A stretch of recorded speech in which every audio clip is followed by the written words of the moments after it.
Como o desenvolvimento rural pode ajudar a fortalecer os mercados locais e globais? Isso foi discutido aqui no Rio de Janeiro, nessa conferência da OCDE que a gente comentou na abertura. E uma das discussões é exatamente olhando aqui para o Rio de Janeiro como um exemplo. Aqui, só para a gente ter uma noção, são cerca de 300 produtos diferentes, de cultivos, de culturas diferentes, que não só abastecem o próprio mercado, e o estado do Rio de Janeiro tem então uma autossuficiência, por exemplo, de frutas, verduras, legumes, mas também existe a pretensão de expandir esses mercados, não só para outros estados, mas exportar os produtos fluminenses. A gente conversou com o Felipe Brasil, que é subsecretário de Agricultura do estado do Rio de Janeiro, e ele conta algumas estratégias para fortalecer esse mercado local, atingir mercados globais, olhando muito para a agricultura familiar, a bioeconomia e essa relação entre campo e cidade. A gente está gravando diretamente do Rio de Janeiro, no Green Rio Summit, que é esse evento que acopla vários produtores rurais, a cadeia produtiva do Rio de Janeiro, e que pretende então promover a agricultura que existe no estado e que precisa ser mais propagada, mais valorizada. Então, para falar sobre isso, a gente recebe, na verdade ele que nos recebe, a gente está com o Felipe Brasil, que é subsecretário da Secretaria de Agricultura do estado aqui do Rio de Janeiro. Felipe, muito obrigada por topar essa conversa aqui com a Jovem Pan News, por abrir as portas do estado. A gente conversou com o Flávio esses dias, que é o secretário, e vocês estão cada vez mais então nessa busca por reconhecimento do agro no Rio de Janeiro, que ele já existe, mas ele precisa ser mais valorizado, mais propagado, inclusive para as pessoas do estado, Obrigada de novo. Queria que você falasse um pouquinho, então, desse papel, dessa participação do agro aqui no estado. Olá, Mariana. Olá, ouvintes.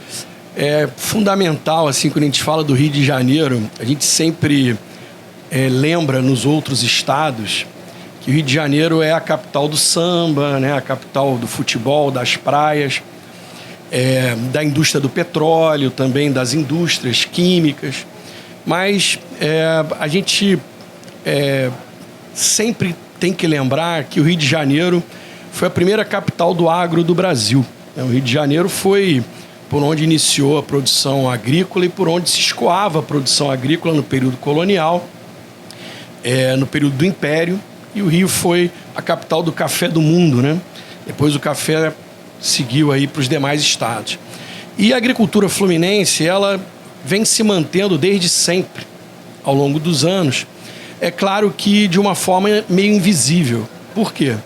Porque a agricultura, ela acaba contribuindo para o PIB do estado um percentual muito pequeno, em torno de 1%, quando comparado, por exemplo, com a indústria do petróleo, ou quando comparado com o PIB agrícola do Brasil, parece inexpressivo, mas não é.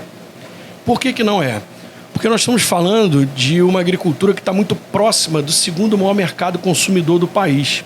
Ou seja, praticamente tudo que se produz se consome aqui dentro do próprio estado.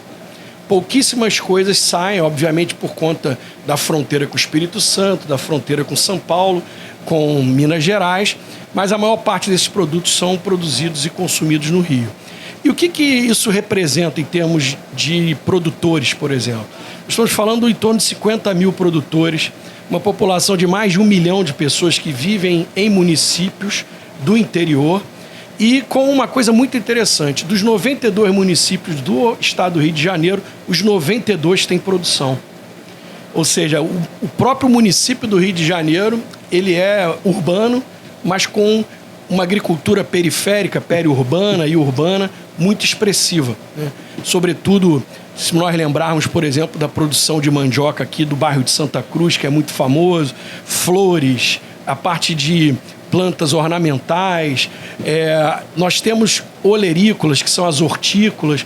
Então, o Rio de Janeiro é um estado essencialmente agrícola, E, para complementar, eu acho que é fundamental lembrar que o Rio, ele é um dos estados de maior agrobiodiversidade do país.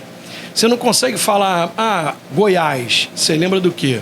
Você lembra da soja, você lembra da pecuária, e aí, é claro, tem outras agriculturas, mas que quase sempre você define o estado agrícola com 2 ou 3 culturas, né? Você fala de São Paulo, da cana-de-açúcar, dos citros, né, da laranja, você fala do Paraná, da soja, do milho, mas o Rio de Janeiro, a gente está falando de uma grande agrobiodiversidade. O que significa isso? Nós temos aí mais de 300 culturas dentro do nosso estado, desde plantas convencionais até plantas não convencionais, como é o caso das PANC, né? As plantas alimentícias não convencionais, a própria cadeia de produção de flores. Hoje somos autossuficientes em flores no Rio de Janeiro, somos basicamente autossuficientes também em verduras e legumes. Cadeia do FFLV, né? Exatamente. Chamado flores, frutas, legumes, verduras. Exatamente. Para você ter uma ideia, o município de Friburgo é o maior produtor de couve-flor do mundo. E pouca gente sabe disso. O Rio de Janeiro tem uma produção de abacaxi que é tão expressiva, a terceira do país, que o pessoal confunde, acha que o abacaxi daqui é do Espírito Santo e não é do Rio de Janeiro, lá do município de São Francisco do Itabapoana. Então, se nós pensarmos, vamos lembrar dessa agrobiodiversidade como sendo uma diversidade de produção em pequenas propriedades, quase sempre menores que 10 hectares, mas, ao mesmo tempo, hoje nós temos um vetor de crescimento de grãos que é o norte do estado. Aquelas áreas antigas de cana-de-açúcar estão sendo convertidas em soja, em milho, em pecuária e também agora com os sistemas ILPF, Integração Lavoura, Pecuária, Floresta. Então essa é uma tendência do nosso estado, a acoplar a produção multivariada ao segundo maior mercado de consumo, né? Eu digo sempre o seguinte, se o Rio de Janeiro consumir cada vez mais produtos do Rio de Janeiro, a gente não vai conseguir chegar a 2%, 3%. Nós somos importadores de alimentos. Então, qual é a estratégia que o governo do estado traçou e que vem fazendo através dos seus programas, das suas políticas públicas? É produzir um alimento diferenciado. A gente fala da agricultura boutique. O Rio de Janeiro tem investido muito na qualidade de seus produtos. E você vai poder conhecer esses produtos, porque nos próximos meses a gente vai lançar aí o selo Produto RJ, o selo Produto Fluminense. Então, o que eu queria deixar de mensagem, né? Como a agricultura hoje vem crescendo muito e cada vez mais se associando ao turismo, o turismo do Rio de Janeiro tem sido cada vez mais um turismo rural, agroecoturismo. Turismo de aventura, né? O turismo de meio ambiente, aquele ecoturismo associado à produção agrícola. Vocês vão perceber que o Rio está se preparando nos próximos anos para ter produtores em todos os espaços turísticos do estado. Isso já está acontecendo com as feiras, já com os grandes e mega eventos que tem aqui.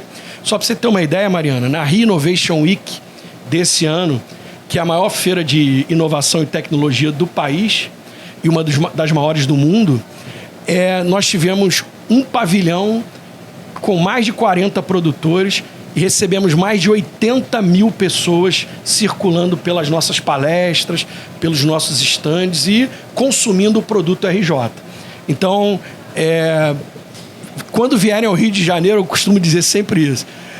Lembrem de consumir e também conhecer os nossos produtos agrícolas. Muito interessante isso, porque é uma tendência que a gente está vendo aqui ao longo dessa semana por conta também desse evento da OCDE que está acontecendo aqui no Rio, que tem essa integração, então, de olhar para o desenvolvimento rural, né? Então, só para situar quem está aqui nos assistindo, esse evento é uma conferência de desenvolvimento rural com foco na América Latina, promovido pela OCDE, tem união com esse Green Rio que eu comentei no começo, onde estamos gravando, e pensa-se exatamente, então, nesse desenvolvimento rural, inclusive fazendo paralelos de como os mercados locais ajudam os mercados globais, né? O quanto que desenvolver esses novos arranjos, tanto de produção, mas de comércio, podem ser exemplos também para ganhar projeção para o mundo, para a gente olhar para esse local, né? O global com o local. Isso que você está falando sobre o Rio vai muito nesse sentido, inclusive porque tem muito turista aqui, né? Então, é promover a agricultura familiar, às vezes diretamente para consumidores da França, da Holanda, da Inglaterra, dos Estados Unidos, todos os turistas que circulam aqui, mas que agora também, como você está falando, não só ficar na capital do Rio de Janeiro, mas também entender esse agroturismo, esse agroecoturismo que o Estado está promovendo. Eu achei muito interessante a sua fala, Felipe, quando você destacou, inclusive, a atuação da Embrapa aqui, porque para quem conhece o agro brasileiro, seja em qual parte do mundo for, conhece a Embrapa, né? Assim, é uma unanimidade a empresa brasileira de pesquisa agropecuária ser reconhecida por essa excelência nas pesquisas. E aí você comentou que 3 unidades da Embrapa, de acho que cerca de 27, se eu não me engano, algo em torno assim, 3 estão aqui no Rio. Exatamente. Nós temos aqui, talvez muito por influência do Rio ter sido capital, né, capital do Brasil, nós temos aqui uma herança muito interessante em termos de instituições de pesquisa e centros de referência, né? E o Rio de Janeiro hoje cedia, hoje não, já de longos anos, né? Nós temos 3 centros nacionais aqui.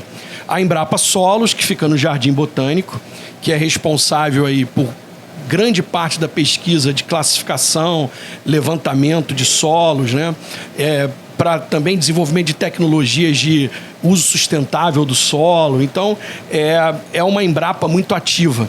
Conversa muito com as universidades, conversa muito com a geografia, com a geologia, né, com as geociências, dialoga também muito com essas novas tecnologias espaciais, o geoprocessamento, levantamento de campo. Recuperação dos solos é o que o planeta inteiro está falando, exatamente. Né? E a Embrapa Solos é uma referência, né? Inclusive com seus mapas de solos de todo o Brasil, né?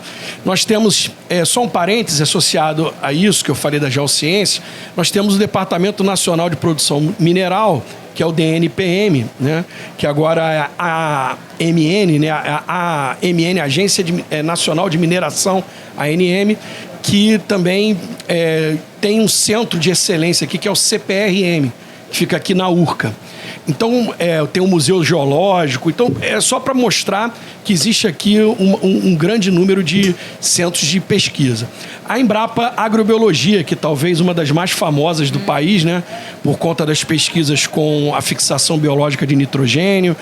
Ali nasceu quase todas as pesquisas com fixação biológica em soja, com a doutora Joana Dobenheim, que era a pesquisadora de referência dessa Embrapa Agrobiologia. Por exemplo, hoje a nossa querida premiada Mariângela Hungria, né, nossa engenheira agrônoma, ela foi bolsista da doutora Joana aqui em Seropédica e levou para a Embrapa soja, né, para Brasília, uma série de conhecimentos que deu origem a toda essa pesquisa que ela foi premiada com o nosso, entre aspas, aí, o Prêmio Nobel da Agricultura, né? E a Embrapa CTAA, que é o Centro de Tecnologia de Alimentos, né? A Embrapa Alimentos é aqui no Rio, em Guaratiba. Todas as pesquisas na área de agroindústria, de desenvolvimento de tecnologias para a produção de alimentos, conservação, né? Então, só para você ter uma ideia, com esses 3 grandes centros de pesquisa, dialogando com o Brasil inteiro, o Rio de Janeiro também mantém um banco de germoplasma muito forte aqui. Você imagina, a Pesagro, que é a nossa empresa estadual de pesquisa agropecuária, ela também tem centros espalhados pelo estado e que fazia estudos com muitas cultivares que depois foram distribuídas para o Brasil. Eu vou dar um exemplo. No início da década de 70, nós começamos a estudar soja no Rio. Ninguém sabe disso, né? E a Pesagro, a unidade de Campos dos Goytacazes, começou a estudar e selecionar variedades de soja que não produziam no Rio, por conta de fotoperíodo, problemas de fotoperíodo. E hoje nós temos 8 variedades produzindo no Rio, adaptadas, produzindo acima da média nacional. Nós temos um centro de referência em Macaé, que eu estou indo para lá agora, que é um centro de referência em fruticultura tropical, que durante anos nós desenvolvemos tecnologia com citros. O Rio foi um grande produtor e está voltando a ser produtor de laranja, né? A melhor laranja do Brasil, ela está aqui na região de Tanguá. Tem o IG da laranja aqui. Identificação geográfica. A identificação geográfica da laranja de Tanguá. E a gente percebe que com as novas tendências, a gente vai continuar produzindo centros de excelência. Por quê? Inauguramos agora, recentemente, um novo laboratório de café de solos em Itaperuna, no interior. Estamos inaugurando um Instituto do Café lá em Varriçai. Está quase pronto para inaugurar, um centro de excelência. E agora começamos a construir o Instituto da Uva e do Vinho, todos da Pesagro Rio. Só para mostrar para os ouvintes que o Rio não perdeu essa tradição de investir em centros de pesquisa na área de agropecuária. E finalizando, isso é uma tendência também nas universidades. Nós acabamos de receber agora o 3º curso de agronomia. Nós só tínhamos 2 cursos, um tradicional, que é um dos primeiros do Brasil, não o primeiro, um dos primeiros, que é o da Universidade Federal Rural do Rio de Janeiro. O 2º curso em campus da UENF, que é a Universidade Estadual do Norte Fluminense. E vamos agora, para o próximo ano, formar a primeira turma de engenheiros agrônomos lá do Instituto Federal de Pinheiral, que é um dos colégios agrícolas mais antigos do Brasil, né? E que hoje tem um novo curso de agronomia. Então, isso faz com que o Rio tenha um simbolismo muito grande para todas as áreas de produção. Você vai encontrar um cultivar, vai encontrar um resultado de pesquisa, uma dose de calcário, uma dose de adubo que foi desenvolvida pelos pesquisadores aqui no estado do Rio de Janeiro. Muito interessante. A gente está falando de ciência, tecnologia, educação, múltiplas culturas. Só para a gente encerrar, então, fico me perguntando aqui como que vocês estão desenvolvendo tudo isso, olhando para esse lugar de valorizar as culturas que estão aqui. Você citou a soja. Nesses dias do fórum ali da OCDE, eu ouvi também algumas questões voltadas no sentido de o Rio de Janeiro também não virar um lugar somente de soja e milho e continuar com essa pluralidade de culturas, com essa biodiversidade que é riquíssima, Mata Atlântica, né? É importante lembrar também da recuperação dos biomas nesse sentido.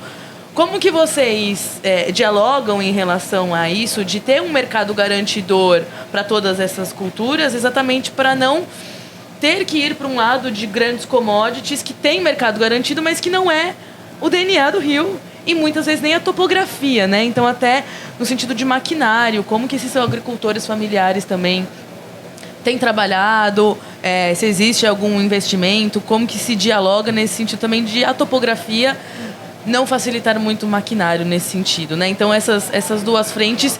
E aí eu te libero, porque eu sei que a sua agenda também está concorrida. Olha, a sua pergunta foi excepcional. Quando a gente fala em soja, de maneira nenhuma a gente está falando aqui em virar um grande produtor, né? Nós temos o ZARC da soja, que é o zoneamento agroclimático.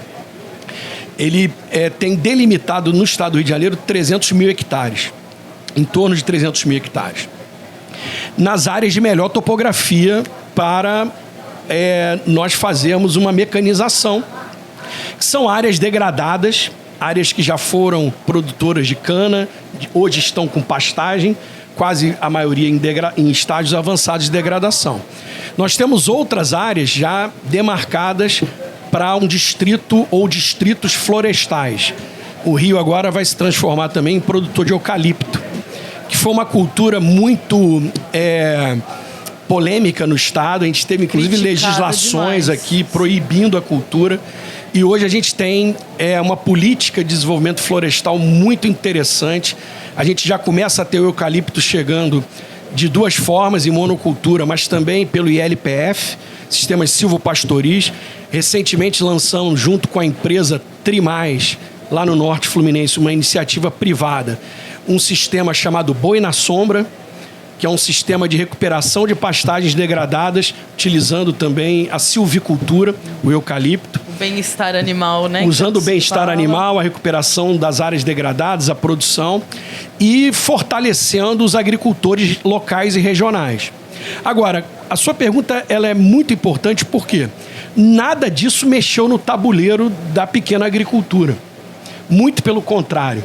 O Rio de Janeiro tem hoje um protocolo, assim como São Paulo também tem, outros estados, de avaliação da transição agroecológica da nossa produção. Hoje nós temos, o nosso secretário Flávio, né, fala muito isso, grandes produtores de pequenas propriedades. Porque toda a produção, a gente tem trabalhado muito o conceito de recuperação de nascentes, fazer toda a proteção de rios, lagos, lagoas, trabalhar muito forte a restauração das nossas reservas legais, dentro daquele conceito de adequação ambiental, agroambiental legal, e também substituir tecnologias rudimentares de preparo do solo por tecnologias sustentáveis. É o caso, por exemplo, do sistema que a gente tem trabalhado em conjunto com o Estado de Santa Catarina, que é o sistema de plantio direto de hortaliças. E isso é muito interessante porque nós estamos fomentando a cadeia de suprimentos a produzir equipamentos para o pequeno agricultor em áreas montanhosas, em área de morro.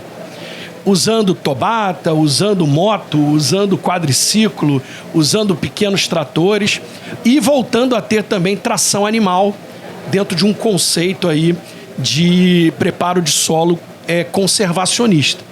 Então eu acredito, e eu acho que essa mensagem é fundamental, que o Rio vai continuar investindo na multiplicidade da produção, nessa diversidade, com mais segurança alimentar, porque a gente tem muita produção agroecológica e orgânica, e ao mesmo tempo trabalhando a fixação e a sucessão do homem no campo. Mariana, só para você ter uma ideia, até bem pouco tempo, a idade média do nosso agricultor ela era maior de 65 anos, em torno de 70 e poucos anos. Hoje nós já vemos uma reversão migratória de jovens e principalmente de mulheres indo para o campo, para produzir o café lá no Noroeste Fluminense, para produzir a uva aqui na região Centro-Sul, para produzir queijos de qualidade no Sul Fluminense, a cachaça de Paraty, que é muito famosa, mas nós temos cachaça em todos os municípios do Rio.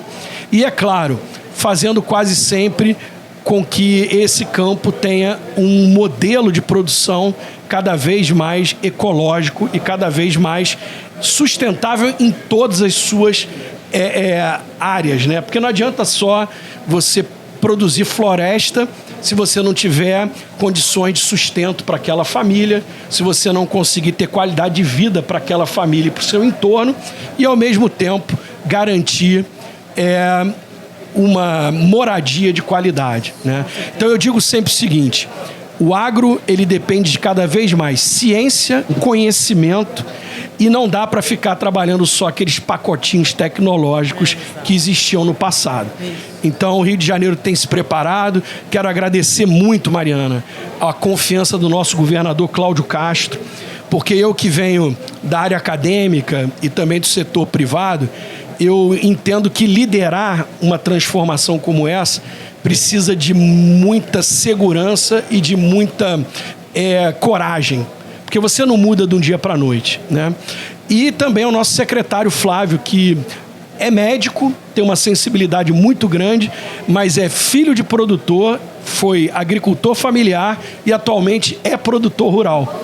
Então tudo isso tem caminhado junto e com certeza teremos grandes vitórias ainda para o agro fluminense. É isso, muito obrigada por compartilhar isso. Esse é o Felipe Brasil, ele é subsecretário de Agricultura aqui do Rio de Janeiro, deu um gostinho do que é o agro aqui no estado. A gente precisa conhecer mais, vamos trazer mais entrevistas também. Só vale uma última informação aqui, porque a gente ouviu numa das falas que vai existir aí, inclusive, uma inauguração de vinícolas 1 hora do aeroporto de Galeão. Então, realmente, é mais do que um convite para conhecer essa produção que vai do campo até o produto final, valorizando a agricultura familiar, a biodiversidade da Mata Atlântica e gerando renda para esses produtores que precisam se manter no campo. Daqui a pouquinho a gente volta com mais entrevistas aqui, direto do Rio de Janeiro.